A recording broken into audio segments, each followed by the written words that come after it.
The alarm was screaming. Medical Officer Crexval stared at his screen in complete shock. 6 alien cubs were eating through a metal door. Not just any metal. This was military-grade titanium that could survive a nuclear blast. These cubs were chewing through it like candy to reach Sarah Chin, the human maintenance worker locked in quarantine. Their teeth should have shattered. Instead, the door was melting. Their saliva was dissolving metal that nothing in the galaxy could break. And they'd already eaten through 18 inches in 4 hours. Sarah Chin had no idea what was happening outside her quarantine room. She was just sitting there, fixing an air filter, humming to herself. She'd been exposed to a harmless space flu that only affected humans, so the station locked her in for 48 hours as standard protocol. It was boring but necessary. "I'm totally fine in here," she called out through the intercom. "Tell my little troublemakers I'll see them in 2 days. Make sure someone feeds them their dinner." The 6 Vorthak cubs outside her door whined louder. These weren't cute earth puppies. Each cub was the size of a German shepherd, with razor-sharp claws and teeth designed to tear through prey. They were apex predators from a world where only the strongest survived. But for the last 6 months they'd been Sarah's babies. She'd found them abandoned in a maintenance shaft, barely alive. Instead of reporting them, she'd fed them, sung to them, taught them games. Every night after her shift, she'd read them stories from Earth. They'd become her family and she'd become their entire world. Now a 3-foot-thick metal door separated them, and the cubs were doing the impossible to reach her. Lieutenant Voss couldn't believe the readings. "Sir, their saliva is producing enzymes that don't exist. The metal is dissolving at the molecular level. Their bite force is 500% higher than adult maximum." Commander Crexval watched the security feed. The cubs were working in perfect shifts. 2 would chew for exactly 3 minutes while the others rested, then they'd switch. It was coordinated, planned, intelligent. These were supposed to be simple predator cubs with basic instincts. Instead, they were showing strategy. "How long until they break through?" the commander asked. "At this rate? 6 hours. Get security down there now. Use sonic barriers. Use everything." The security team arrived with the best crowd control technology the station had. Sonic walls that could stop a charging rhino. Pheromone deterrents that triggered primal fear in any Vorthak. They activated everything at once. The cubs' response shocked everyone. Instead of running from the painful sonic waves, their bodies adapted instantly. Their saliva changed composition, creating new enzymes that dissolved the sonic barriers faster than they were eating through the door. The pheromone deterrents that should have sent them fleeing in terror only made them work harder. Sarah's voice came through the intercom again. She was doing routine maintenance, unaware of the chaos outside. "I hope someone's feeding my babies. They get cranky when they're hungry. And don't forget, Spots likes his food warmed up, and little one needs her special vitamins." The cubs' bodies began to glow. Bioluminescent stress patterns appeared on their fur, something never documented in their species before. Their metabolism readings went insane. They were burning energy at rates that should kill them instantly. 1,000% above fatal levels. But instead of dying, they were getting stronger. "The sonic barriers are melting," a security officer shouted. Their saliva adapted in real time. Dr. Yara, the station's xenobiologist, burst into the command center. She was a Zelthran with 12 tentacles, each holding a different scanner. "Commander, you need to see this immediately. The cubs are rewriting their own DNA." "That's impossible." "Look." She showed him the data. "They're spontaneously evolving new organs. They've grown a second stomach specifically for digesting metal. Their teeth are regenerating every 12 minutes to stay sharp. They're evolving millions of years in hours." The cubs had now chewed through 2 feet of titanium. 1 foot to go. Sarah's voice came through again. She was talking to herself, not knowing the intercom was on. "I miss story time with my little ones. Tomorrow I was going to read them their favorite book, the one about the earth puppy who got lost but found his way home. They love that one. The cubs' whining turned into something else. They began making sounds in harmony, their voices creating a frequency that resonated with the metal's molecular structure. They were literally singing the door apart at the atomic level. Their harmonics are achieving molecular dissociation. Dr. Yara's scanner was going crazy. This violates every law of physics. The commander tried everything. Electromagnetic fields only magnetized the cubs to the door for better grip. Cooling systems to slow them down triggered hibernation-breaking hormones instead. When they tried sedation gas, the cubs' pack bond strengthened, allowing them to share consciousness. If one fell unconscious, the others would continue for them. Each intervention is making them stronger, Dr. Yara observed. They're not just adapting, they're choosing to evolve based on obstacles. Love is literally rewriting their biology. Then the station's deep-range sensors detected something worse. 12 adult Vorthak were approaching fast. The cubs' parents had sensed their distress. Pack Alpha Rasthor and his mate Velxe arrived expecting to find their cubs in mortal danger. Vorthak parents weren't known for affection. They raised cubs to be strong, independent, and vicious. Weakness meant death on their world. But what they found changed everything. Their cubs didn't even look up when they arrived.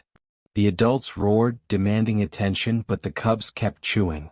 Nothing existed for them except the door and reaching Sarah. They don't even see us, Velxe said in shock.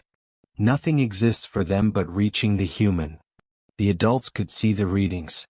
Their cubs were dying and growing stronger at the same time. Their bodies were destroying themselves and rebuilding simultaneously. All for a human. Station Commander Holt initiated Omega Protocol. We have 2 hours until the Galactic Quarantine Authority arrives. If they find a breach in progress, they'll terminate everyone involved, including the human. Sarah's voice came through again, cheerful and unaware. I'm saving your favorite treats for when I get out. We'll have that picnic I promised. I found some earth grass seeds and I planted a little patch in Storage Bay 7. You're going to love rolling in real grass. The cubs' consumption rate doubled. They were now eating through the metal so fast that molten drops were falling from their mouths, but they didn't even notice the pain. Then something unprecedented happened. The adult Vorthak moved forward and placed their paws on their cubs' backs. Not to stop them, but to help them. Pack Alpha Rasthor's eyes met the commander's. The one who makes them whole must be reached, he said simply. We understand now. We help. The adults began producing their own metal-dissolving saliva. In millions of years of evolution, adult Vorthak had never developed this ability. But watching their cubs, feeling their desperation, the adults evolved it in minutes. The entire pack was now chewing through the door together. Pack Alpha, your cubs are perfect, Dr. Yara said in awe. They're achieving the impossible through pure will. 4 hours to breach, 2 hours to authority arrival, Commander Holt announced. This is going to be close. The Galactic Quarantine Authority ship docked with military precision. Enforcer Zeknol stepped out in full hazmat armor. He'd terminated hundreds of contamination breaches. He never hesitated. Protocol was protocol. He entered Quarantine Wing Delta expecting chaos. What he found stopped him cold. The cubs had broken through to the inner seal. 1 inch of metal left. Their small bodies were shaking with exhaustion. Their paws were bloody. Some of their teeth had finally broken. But their eyes blazed with determination that could have powered stars. And then Sarah opened the door from inside. She'd heard them crying. She'd heard their desperate whines and ignored every protocol, overriding the lock from her side. The door swung open and 6 cubs launched themselves at her, piling on top of her in desperate relief. Their bodies immediately began healing from the impossible exertion. Sarah was crying and laughing at the same time. I knew you'd find a way. You always do, my clever little troublemakers. This is a contamination breach. Enforcer Zeknol raised his termination weapon. Everyone stand down immediately. But Dr. Yara jumped between them with her scanner. Enforcer, wait. Look at this data. The readings were incredible. The pathogen Sarah had been quarantined for was completely gone. The cubs' transformed saliva hadn't just dissolved metal. It had created antibodies that destroyed the virus. Their impossible evolution had cured her. The cubs looked up at the enforcer. And then they did something that had never happened in their species' history. They spoke. "Sarah, Mom's safe now," the biggest cub said in broken galactic standard. "We fix. We protect. Always." Sarah wasn't even surprised. She just hugged them tighter. "Family doesn't let walls stop them," she said simply. "I knew you'd come for me. Just like I'd come for you." The enforcer lowered his weapon. His own scanner confirmed it. The breach had solved the problem. The cubs had evolved millions of years in 6 hours, developed impossible abilities, and cured a virus, all because they loved a human who loved them back. "We're not witnessing contamination," he said slowly. "We're witnessing evolution through love." The adult Vorthak were crying. Their species didn't have tear ducts, but they were developing them in real time, inspired by their cubs' transformation. Across the station, every parent who heard the story felt something change inside them. Sarah explained everything to the enforcer. How she'd found the cubs 6 months ago, abandoned and dying. How she'd fed them from her own lunch every day until they were strong. How she sang them to sleep, taught them games, read them stories. "They're not specimens to me," she said. "They're my kids. And kids need love. That's all. Just love." The news spread across the galaxy in hours. Emergency sessions were called on 12 worlds. Other species were reporting similar incidents, their young performing impossible acts when separated from humans they'd bonded with. Sarah was called before the Galactic Council. She stood there in her maintenance coveralls, still covered in cub fur and metal shavings, and told them the truth. "I didn't do anything special. I just loved them. I treated them like I'd want to be treated if I was scared and alone. That's all any of us wants, someone who won't give up on us." The cubs demonstrated their new abilities. They could still eat through metal, but now they could control it. They were helping repair damaged systems by eating broken parts and secreting perfectly formed replacements. Their evolution wasn't just about destruction, it was about creation. "We eat metal when scared," the smallest cub explained, her speech already improving. "Now we fix metal when calm. Sarah, Mom taught us control." The council voted unanimously. New laws were created immediately. The emotional bond protocols would override standard quarantine procedures when bonded pairs were involved. Never again would love be ignored as a medical factor. Sarah was offered jobs across the galaxy. Universities wanted her to teach. Governments wanted her as an advisor. She turned them all down. "I'm happy being a maintenance worker and mom to these troublemakers. That's all I ever wanted." The cubs created something called the Interspecies Bond Brigade. They traveled to other stations, teaching separated pairs how to maintain connection even through barriers. They showed others that love could find a way without destruction. Statistics came in from across the galaxy. Bonded pairs had 400% higher survival rates in medical emergencies. When emotional bonds were maintained during treatment, recovery increased by 600%. 3 months later, Quarantine Wing Delta had been completely transformed. It was now the Emotional Bond Medical Center. Sarah was the chief bond specialist, but she kept her maintenance job too. "Fixing machines and fixing hearts aren't that different," she explained. "Both need patience and care." The original 6 cubs had grown. They were teenagers now, helping design new quarantine rooms with removable walls. They understood that sometimes separation was necessary, but connection had to be maintained. They'd invented a communication system using their metallic saliva. They could write messages on walls that could be read from both sides. No one in quarantine would ever feel alone again. The cubs had prevented 3 breach attempts in the past month, teaching other young ones their patience techniques. They showed them how to stay connected without destroying property.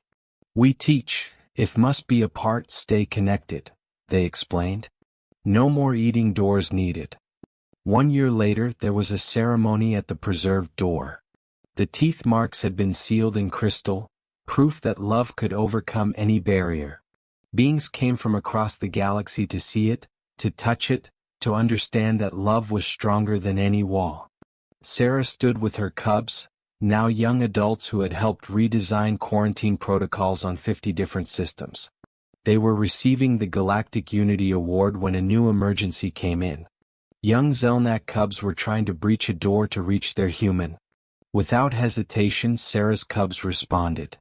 They taught the youngsters how to stay calm, how to communicate through the barrier, how to trust that reunion would come. They showed them that love didn't require destruction. The cubs taught me as much as I taught them, Sarah said in her acceptance speech. They taught me that love always finds a way. The cubs created a memorial plaque that read, "Where love exists, no barrier stands." They placed it on the preserved door and it became a pilgrimage site. Parents brought their young to see it. Scientists studied it. Lovers separated by distance came to touch it. Sarah returned to her maintenance work, her cubs helping with tools they once would have eaten. They worked in perfect harmony, proving that family wasn't about species or biology. It was about choosing to love so fiercely that even the impossible became possible. The new protocols had prevented thousands of unnecessary separations. The Bond Brigade had helped even more. The metal-eating evolution had been studied but never replicated, because it wasn't about the biology. It was about the bond. Years passed. Sarah trained new generations of cubs. Some were Vortak, some were other species. All of them learned the same lesson. Love doesn't recognize barriers. When asked to write her story, Sarah always said the same thing. It's simple. They loved me enough to eat through an impossible door. I love them enough to open it from my side. That's all anyone needs to know about family. The cubs, now with cubs of their own, added one more line to the memorial. Sarah Mom taught us, family is whoever refuses to let walls divide them. Every quarantine center in the galaxy now had emotional assessments. Separation was no longer the default. Connection was prioritized. Lives were saved not just through medicine but through maintained bonds. And in the Bond Medical Center, Sarah Chen continued her work. She fixed air filters during the day and sang cubs to sleep at night. She proved every single day that the most powerful force in the universe wasn't gravity or nuclear energy. It was a human woman saying, "I knew you'd find a way," and alien cubs proving her right by evolving beyond the possible to make it true. The revolution hadn't required weapons or technology. It had required only 6 cubs who loved their human enough to eat through military-grade metal, and 1 human who loved them enough to know they would. That was the power of family. That was the power of love. And that was the power that had transformed the galaxy's understanding of connection forever. Sarah still lived on the station. She still wore her maintenance coveralls. She still ate lunch in the cafeteria and told anyone who'd listen about her remarkable kids. Some beings came just to meet her, to understand how a simple maintenance worker had changed the galaxy. She always told them the same thing, love your kids. Doesn't matter if they have fur, scales, or tentacles. Doesn't matter if they're your species or not. Love them like they're yours and they'll move the universe for you. The cubs, not cubs anymore but still called that, continued their work. They'd established bond centers on over 100 worlds. They taught thousands of young beings that barriers were temporary but love was forever. They still returned home every week for story time. Sarah would read them that same book, the one about the Earth puppy who got lost but found his way home. They still loved it even though they knew every word. "Why do you still want this story?" Sarah asked them once. "Because," the biggest one said, now taller than her, "it reminds us that no matter how lost we get, love always shows us the way home." The preserved door stood as testament to that truth. Every being who passed it remembered the story. 6 cubs who loved so fiercely that they evolved new organs. A human who loved so deeply that she opened an unopenable door.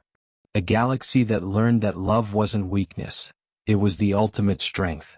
Scientists tried to understand it. They studied the cubs' DNA, analyzed their transformed saliva, examined every aspect of their evolution. But they never could replicate it in a lab. Because what happened wasn't science. It was love given form, love made manifest, love so powerful it rewrote the laws of nature. Sarah aged over the years, her hair going gray, her steps getting slower. But the cubs, even as adults with cubs of their own, still called her mom. Still brought her little gifts.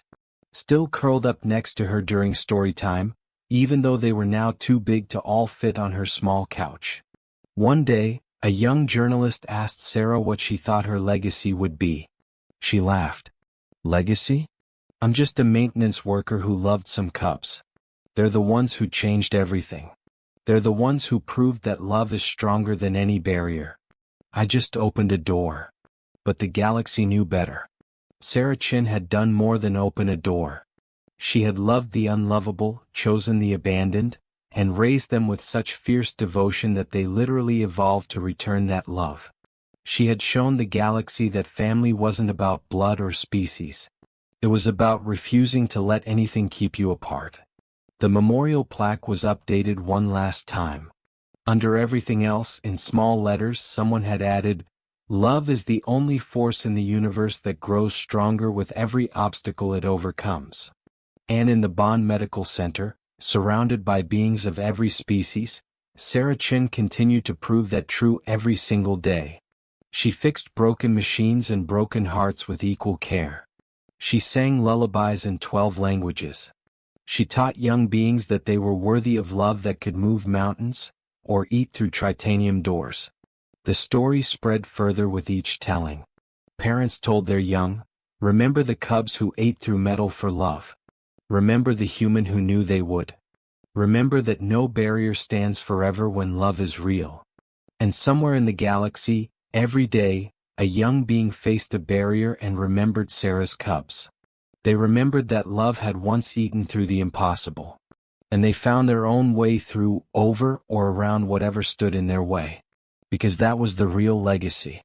Not just 6 cubs who evolved for love. Not just one human who believed in them. But a galaxy that learned that love wasn't bound by physics, biology, or any force in the universe. Love simply was. And where love was, barriers were just temporary obstacles waiting to be overcome. The cubs had proven it with their teeth. Sarah had proven it with her faith. And the galaxy had learned it in the most unforgettable way possible.